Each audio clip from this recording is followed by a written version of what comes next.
ದೇವರ ಪರಿಶುದ್ಧವಾದ ನಾಮಕ್ಕೆ ಸ್ತೋತ್ರವಾಗಲಿ. ನೀವು ಹೋಪ್ ಟಿವಿಯ ಮುಖಾಂತರ ನಿರೀಕ್ಷೆ ವಾಕ್ಯದಲ್ಲಿ ನಿಮ್ಮನ್ನು ಸಂಧಿಸಲಿಕ್ಕೆ ನಾನು ಸಂತೋಷವುಳ್ಳವಳಾಗಿದ್ದೇನೆ ಪ್ರಿಯರೇ. ಈ ದಿವಸ ವಾಕ್ಯದ ಶೀರ್ಷಿಕೆ ರಕ್ಷಣೆ ಎಂಬುದಾಗಿ. ಶ್ರೀ ಪೌಲನು ರೋಮಾಪುರದವರಿಗೆ ಬರೆದ ಪತ್ರಿಕೆ 1ನೇ ಅಧ್ಯಾಯ 16ನೆಯ ವಚನ ಹೀಗೆ ಹೇಳ್ತದೆ: ಆ ಸುವಾರ್ತೆಯು ದೇವರ ಬಲ ಸ್ವರೂಪವಾಗಿದೆ, ಮೊದಲು ಯಹೂದಿಯರಿಗೆ ಆಮೇಲೆ ಗ್ರೀಕರಿಗೆ, ಅಂತೂ ನಂಬುವವರೆಲ್ಲರಿಗೂ ರಕ್ಷಣೆ ಉಂಟು ಮಾಡುವಂಥದ್ದಾಗಿದೆ ಎಂಬುದಾಗಿ. ದೇವರ ಉದ್ದೇಶ ಏನಂದರೆ ಒಬ್ಬರು ನಶಿಸಿ ಹೋಗಬಾರ್ದು. ಅದೇ ದೇವರ ಒಂದು ಪ್ರತ್ಯೇಕವಾದ ಉದ್ದೇಶವಾಗಿದೆ ಪ್ರಿಯರೇ. ದೇವರು ಒಳ್ಳೆಯವನಾಗಿದ್ದಾನೆ. ಆತನು ನಮ್ಮನ್ನು ರಕ್ಷಿಸಲಿಕ್ಕೆ ಆತನು ತನ್ನ ಮಹಾಪದವಿಯನ್ನು ಬಿಟ್ಟು ನಮ್ಮನ್ನು ರಕ್ಷಿಸಲಿಕ್ಕೆ ಇಹಲೋಕದಲ್ಲಿ ಬಂದು ಪಾಪಿಯಾದ ನಮ್ಮನ್ನು ಆತನನ್ನು ಎತ್ತಿ ಆತನು ನಮ್ಮನ್ನು ನಡೆಸುವಂಥ ದೇವರು ಆತನಾಗಿದ್ದಾನೆ ಪ್ರಿಯರೇ. ಯಾವಾಗ ಅಂದರೆ ನಾವು ಎಲ್ಲ ವಿಷಯದಲ್ಲಿ ಆತನನ್ನು ನಂಬಬೇಕಾದರೆ ರಕ್ಷಣೆ ದೇವರು ಕೊಡುವಂತಕ್ಕಂಥ ಬಹುಮಾನವಾಗಿದೆ ಪ್ರಿಯರೇ. ನಮ್ಮಲ್ಲಿ ಅನೇಕ ಕುಟುಂಬದವರಿಗಿನ್ನೂ ರಕ್ಷಣೆಯ ಭಾಗ್ಯ ಇಲ್ಲ, ಯೇಸು ಸ್ವಾಮಿನ ಕಂಡುಕೊಳ್ಳಿಲ್ಲ ಎಂಬುದಾಗಿ ನಾವು ಕೊರಗ್ತೇವೆ ಪ್ರಿಯರೇ.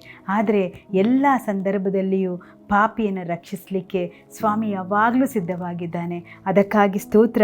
ದೇವರು ಕೊಡುವಂತಕ್ಕಂಥ ಒಂದೊಂದು ಅವಕಾಶಗಳನ್ನು ನಾವು ನೋಡಬೇಕಾದ್ರೆ ಆತನು ಒಂದೊಂದು ಅವಕಾಶಗಳಲ್ಲಿ ನಮ್ಮನ್ನು ಆತನು ತನ್ನ ಮಗನಾಗಿ ಮಗಳಾಗಿ ಸ್ವೀಕರಿಸಲಿಕ್ಕೆ ಆತನು ಅತಿ ಆಸಕ್ತಿ ಉಳ್ಳವನಾಗಿದ್ದಾನೆ ಪ್ರಿಯರೇ. ಈ ವಾಕ್ಯದಲ್ಲಿ ನಾವು ನೋಡಿದ್ವಿ, ಅದು ದೇವರ ಒಂದು ಬಲ ಸ್ವರೂಪವಾಗಿದೆ ಎಂಬುದಾಗಿ. ಪೌಲನು ರೋಮಾಪುರದವರಿಗೆ ಬರೆದ ಪತ್ರಿಕೆ 10ನೇ ಅಧ್ಯಾಯ 9ನೇ ವಚನ ಹೀಗೆ ಹೇಳ್ತದೆ: ಅದೇನೆಂದರೆ, ನೀನು ಯೇಸುವನ್ನು ಕರ್ತನೆಂದು ಬಾಯಿಯಿಂದ ಅರಿಕೆ ಮಾಡಿಕೊಂಡು ದೇವರು ಆತನನ್ನು ಸತ್ತವರೊಳಗಿಂದ ಎಬ್ಬಿಸಿದಾನೆಂದು ಹೃದಯದಿಂದ ನಂಬಿದರೆ ನಿನಗೆ ರಕ್ಷಣೆ ಆಗುವಂಥದ್ದಾಗಿದೆ ಎಂಬುದಾಗಿ. ದೇವರು ಎಲ್ಲರಿಗೂ ಒಂದು ಅವಕಾಶವನ್ನು ಕೊಡ್ತಾರೆ. ನೋಡಿ, ಈ ವಾಕ್ಯಗಳನ್ನು ನಾವು ನೋಡಬೇಕಾದ್ರೆ ಮೊದಲು ಯಹೂದ್ಯರು, ಎರಡನೇದಾಗಿ ಗ್ರೀಕರು, ಮತ್ತು ನಂಬುವವರಿಗೆ ಎಲ್ಲರಿಗೂ ಆತನು ರಕ್ಷಣೆಯ ಭಾಗ್ಯವನ್ನು ದಯಪಾಲಿಸ್ತಾನೆ. ದೇವರ ನಾಮಕ್ಕೆ ಸ್ತೋತ್ರವಾಗಲಿ. ಯಾರು ಯೇಸು ಸ್ವಾಮಿಯನ್ನು ನೀನೇ ದೇವರು ಎಂಬುದಾಗಿ ನಾವು ಹೃದಯದಲ್ಲಿ ನಂಬಿ ಬಾಯಲ್ಲಿ ಅರಿಕೆ ಮಾಡಿದರೆ ರಕ್ಷಣೆ ನಂಬಿಕೆಯ ಮುಖಾಂತರ ಉಂಟಾಗ್ತದೆ ಪ್ರಿಯರೇ. ನಂಬುವವರಿಗೆ ನಿತ್ಯ ಜೀವದ ಭಾಗ್ಯವನ್ನು ದೇವರು ಆತನು ದಯಪಾಲಿಸುವಂಥ ದೇವರು ಆತನಾಗಿದ್ದಾನೆ. ಅಪೊಸ್ತಲರು ಬರೆದ ಕೃತ್ಯ 16ನೇ ಅಧ್ಯಾಯ 31ನೇ ವಚನ ಹೀಗೆ ಹೇಳ್ತದೆ: ಕರ್ತನಾದ ಯೇಸುವಿನ ಮೇಲೆ ನಂಬಿಕೆ ಇಡು, ಆಗ ನೀನು ರಕ್ಷಣೆ ಹೊಂದುವಿ, ನಿನ್ನ ಮನೆಯವರು ರಕ್ಷಣೆ ಹೊಂದುವರು ಎಂಬುದಾಗಿ. ಕರ್ತನಾದ ಯೇಸು ಸ್ವಾಮಿಯ ಮೇಲೆ ನಾವು ನಂಬಿಕೆ ಇಡಬೇಕಾದ್ರೆ ನಾನು ನನ್ನ ಮನೆಯವರು ಯೆಹೋವನನ್ನೇ ಸೇವಿಸ್ತೇವೆ ಎಂಬುದಾಗಿ ಸಂತೋಷನ ನಾವು ಹಾಡಿ ಹರಸ್ಬೋದು ಪ್ರಿಯರೇ. ಯಾಕೆಂದರೆ ದೇವರು, ನೀನು ನಂಬಿದರೆ ನಿನ್ನ ಮನೆ ರಕ್ಷಣೆ ಹೊಂದದೆಂದು ದೇವರ ವಾಕ್ಯ ಹೇಳ್ತದಲ್ಲ. ನೀನು ನಂಬಿದ್ರೆ ಸಾಕು, ನೀನು ಪ್ರಾರ್ಥನೆ ಮಾಡಿದ್ರೆ ಸಾಕು, ನಿನ್ನ ಕುಟುಂಬ ಇಡೀ ದೇವರನ್ನು ಕಂಡುಕೊಳ್ಳುವಂತಕ್ಕಂಥ ಭಾಗ್ಯವನ್ನು ನೀನು ನೋಡ್ತೀಯ. ಅದಕ್ಕಾಗಿ ದೇವರಿಗೆ ಸ್ತೋತ್ರ. ಅದನ್ನು ನೋಡಿ ನೀನು ದೇವರನ್ನು ಕೊಂಡಾಟ ಮಾಡ್ತೀಯ. ದೇವರ ನಾಮಕ್ಕೆ ಸ್ತೋತ್ರವಾಗಲಿ. ಈ ದಿವಸ ರಕ್ಷಣೆ ದೇವರು ಕೊಡುವಂತಕ್ಕಂಥ ಬಹುಮಾನ. ಯಾರ್ಯಾರು ತನ್ನ ಪಾಪದ ಸ್ವಭಾವದಿಂದ ಪಾಪದ ಎಲ್ಲ ಕಾರ್ಯಗಳನ್ನು ಬಿಟ್ಟು ಸ್ವಾಮಿ ಎಡೆಗೆ ಬರ್ತಾರಲ್ಲ, ಅವರಿಗೆ ದೇವರು ರಕ್ಷಣೆಯ ಮಾರ್ಗವನ್ನು ಆತನು ದಯಪಾಲಿಸುವಂಥ ದೇವರು ಆತನಾಗಿದೆ. ನಾನು ಪ್ರಾರ್ಥನೆ ಮಾಡೋಣ, ಕೇಳೋಣ. ದೇವರೇ, ನನ್ನ ಹೃದಯದಲ್ಲಿ ನೀನು ಬಾ.